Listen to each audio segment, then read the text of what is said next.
Okay, so this evening I want to talk about I-20 financials, and I realize it's one of the things that a lot of people, or some people, if I should say, are a bit confused about when it comes to how to read and understand their financials. And this really affects how you present your case at the visa interview.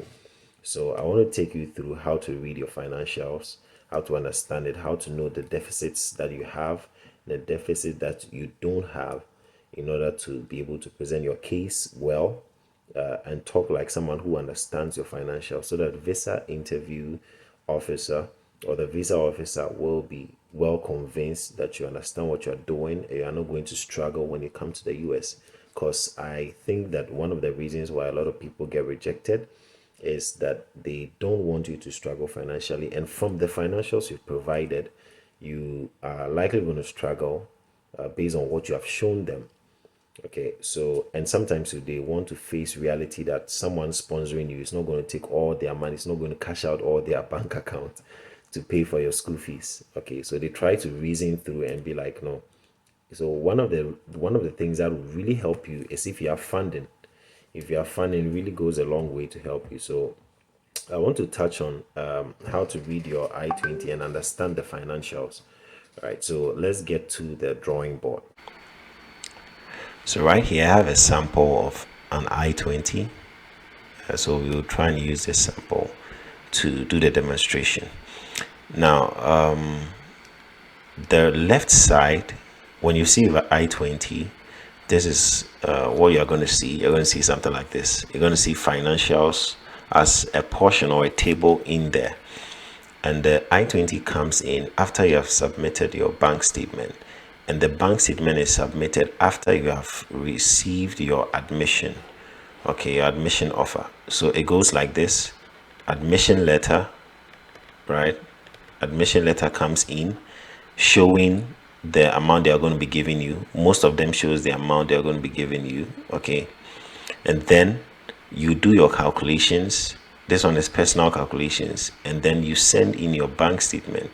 So someone might be asking, how will I know how much to send in my bank statement? What happens is that they're going to say maybe your living expense. They're going to say maybe we're giving you a stipend of 27,000. Okay, spread over 12 months, as you see here, something like this. So once you see this, you now have to go to the school's website and check how much the tuition is. So when you check the tuition and fees, you'd see the figure for your graduate program that you're going to do. You're going to see the figure on the website, and then you can find living expenses on the website as well. And then you'd see health insurance costs. All these things are on the school's website. Okay, so you total everything, and then you'd subtract the stipend and tuition waiver, and the rest is your deficit. Your deficit is what your sponsor or yourself, that is if you have a lot of money, your deficit is what you now have to show in your bank statement and send back to the school. So you send it back to the school, and the school will now say that, okay, you produce $6,000 in your bank statement. So now this is your I-20, and these are the financials. So they cannot tell how much the sponsor is bringing if you've not sent in your bank statement to the school. All right, so now let's start to discuss everything from scratch. I was just trying to do a quick demonstration so that you get the point. Okay, all right, so first of all, the left side, which is how much it will cost you for 12 months studying in a school, should be equal to how much money you have on you, or how much money how much money you can show, or how much money that you have. Right, this stipend is not your money from your own pocket, it's the money from the school, but it becomes yours. It becomes an addition to you, it becomes yours. All right, so we'll call all this your assets, right? And then we'll call all this your liabilities. Okay, so the tuition fee is this 18,000, living expense 12,701, and this is 12 months, remember. So your program is 2 years, and you might be wondering, why is it 12 months? It's mostly, most schools will extend the the assistantship and the stipend they have to give you if you maintain a GPA of 3.0 for most schools. Okay, I don't know about Harvard and all those places, but those places they'll probably say you should maintain 3.5, right? Because of the standard over there. So you're going to have something like this for 12 months. Your living expense for 12 months. This includes your rent and everything that you spend as a student, right? And then this is expense of dependence. If you are going as a single person, you have no child, this will be zero. But if you stated somewhere in filling the forms that when you're applying, if you stated that you have a dependent, they're going to add that money to this. That is, if you're coming with your child or someone who's going to depend on you, they will add more money to this, which means that you need to show more money here on the asset side. So this is what it's going to cost you. This is what it's going to cost you or leave your pocket. So we have the required health insurance. Some scholarships may cover health insurance, but I know that most don't. So this is going to cost you. This is going to cost you. This is going to cost you, and this is going to cost you. So everything here is $33,533 for the first year. Okay, this $33,000, and then on this side, maybe you showed them you had some personal money.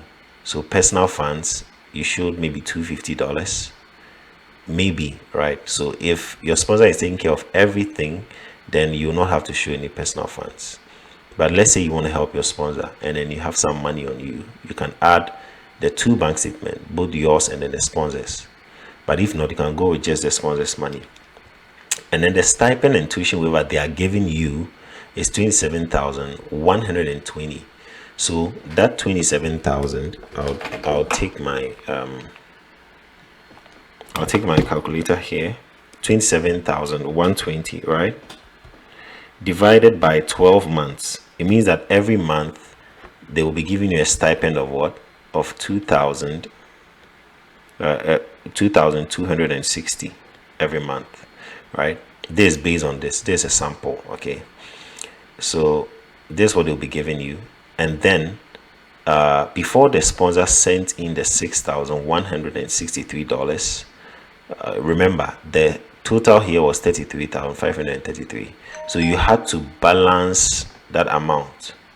So you knowing they will give you 27,000 and you know you have 250,000 to show, you now have to subtract these two figures, the $250 and then $27,120 from this $33,530, which means that it's left for your sponsor to show an amount of $6,163. So if your sponsor is able to show $6,163, it means that your financials have balanced. And so when you stand in front of the visa interview officer or the visa officer, he or she is going to see both. You see, all they are looking for is a balance. So if they see that the liability or the expenses balances with the assets or what you have, they are now going to be looking at your stipend and tuition waiver. Because during my interview, the VO just hovered her hand over the stipend and tuition waiver. It was like, oh, I see you have a stipend or so and so and so. And I was like, yeah. She was like, okay. She was nodding. So it's a good sign. So if you have a lot of stipend and tuition waiver giving you, it's going to help you. All right. So one of the things you have to be fighting for is funding. Funding. If you don't have good funding, I will not advise you go for the interview if you don't have good funding. Unless, of course, your parents or your uncle or your sponsor is doing a very good job and he gets a big pay and is able to sponsor and you're able to convince the VO. Apart from that, I would not advise you should even go there because they'll bounce you. Right? I'm not trying to give you negative energy, but I'm just telling you what is. So you want to be careful. Make sure you have good funding, and then when you apply, you'll be able to, just submit a small amount or show a small amount in your bank statement.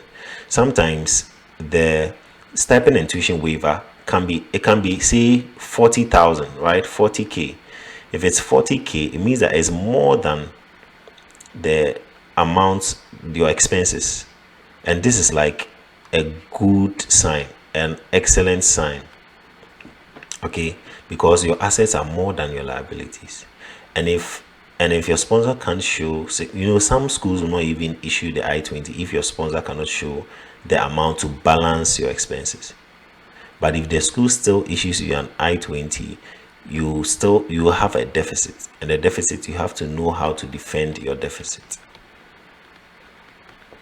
All right, defend your deficit and be able to, I'm talking about being able to talk and explain why you have a deficit and all that. It's all about your story and you being able to convince the VO, right? So if you have any questions, right, or if you don't understand the financials that I've shown here, let me know in the comment section, or join my Telegram page. Go to Telegram and search for Coming to America, and then my page should pop up. All right, click the link down below in this on this video, or down in the video description, and it will take you to my page. So t.me Telegram, which is t.me/Coming to America, should lead you to my page. All right, so thank you very much. Drop a like on the video, and I'll see you in my next video. All right, Danny Legend here. Bye.